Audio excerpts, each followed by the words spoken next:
As the legal use of marijuana and other cannabis products grows in Canada and beyond, consumers are becoming more curious about their options.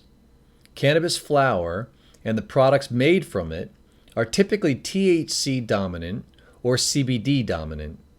Some contain THC and CBD in equal amounts or in various ratios to one another. CBD and THC are compounds produced by the cannabis plant. While they are very similar to one another, chemically speaking, there are important differences. Exactly how are they different, and what do these differences mean?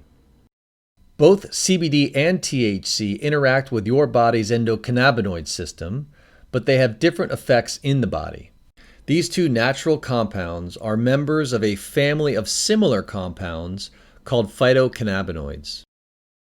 The prefix phyto refers to the source. Phytocannabinoids are produced by a plant. There are over 100 known phytocannabinoids. These compounds can be extracted from the cannabis plant. Hemp and marijuana are different types of cannabis. Hemp plants are cannabis plants that contain less than 0.3% THC, while marijuana plants are cannabis plants that contain higher concentrations of THC. Whether they are extracted from hemp or marijuana, THC and CBD are the exact same molecules. In other words, it doesn't matter what their source is, the molecular formula and the molecular structure of CBD and THC are always the same.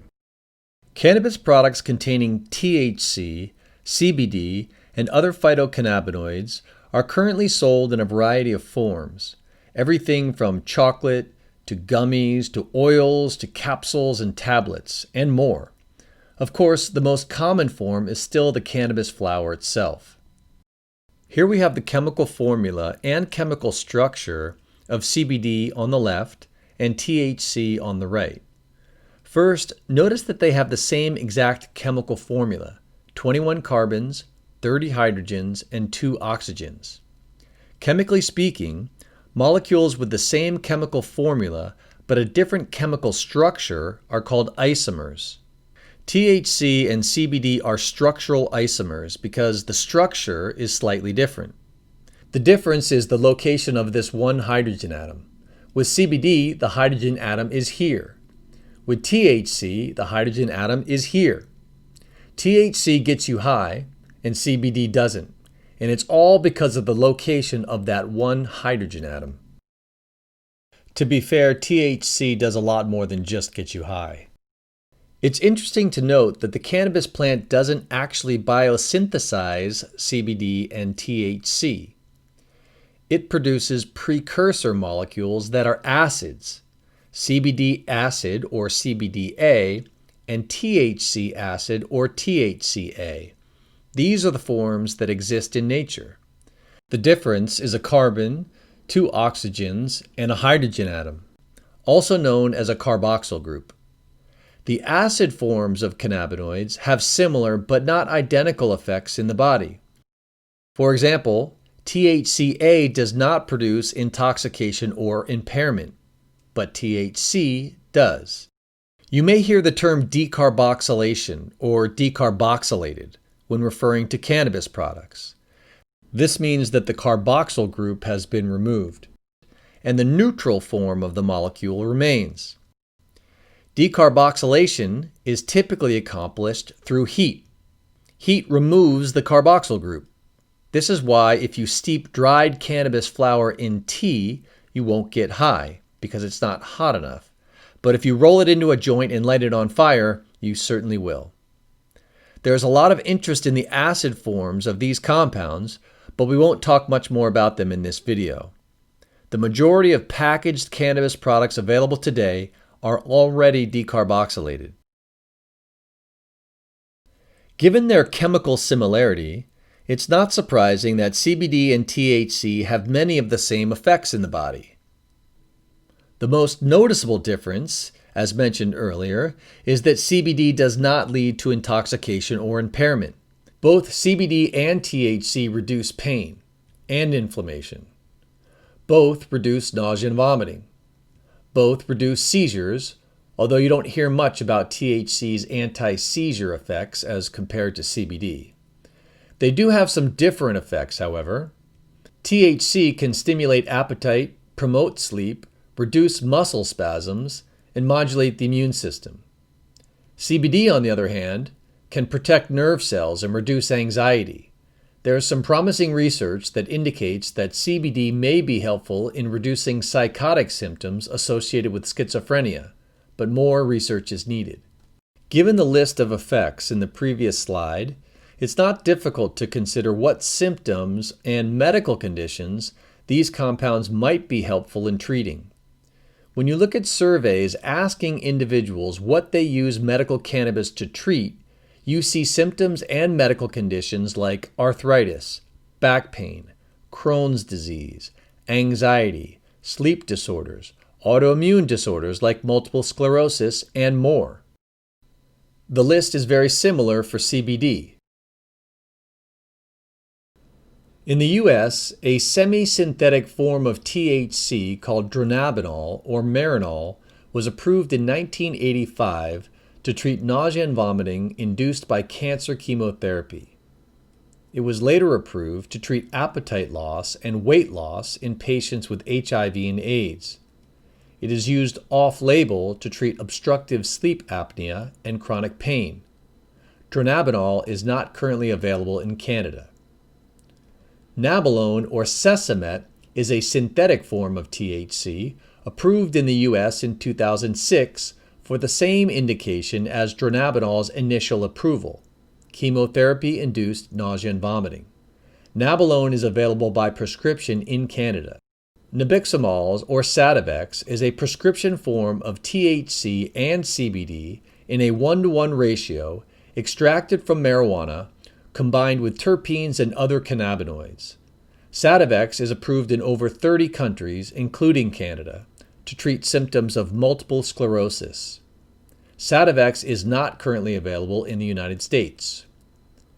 One CBD-based prescription drug has been approved in the U.S., Epidiolex. Epidiolex is a purified form of CBD also extracted from the cannabis plant. Epidiolex is a treatment for several severe forms of rare childhood epilepsy. Epidiolex is not yet available in Canada. Adverse reactions are always dependent upon the dose.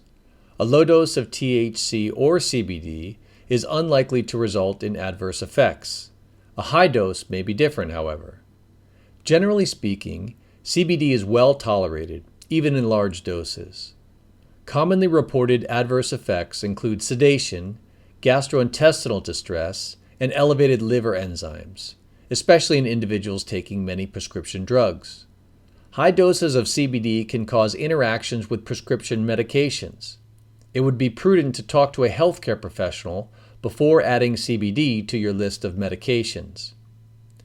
THC is not as well tolerated as CBD, but the adverse effects are still associated with the dose.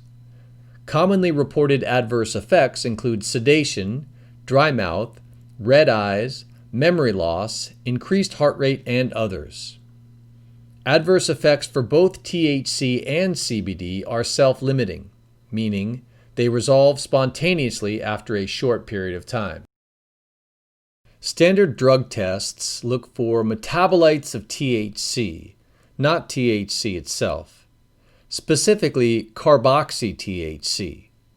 Exposure to THC may result in a positive drug test, depending on the amount and the frequency of use. If used on a frequent basis, THC can be stored in the body's fat tissue.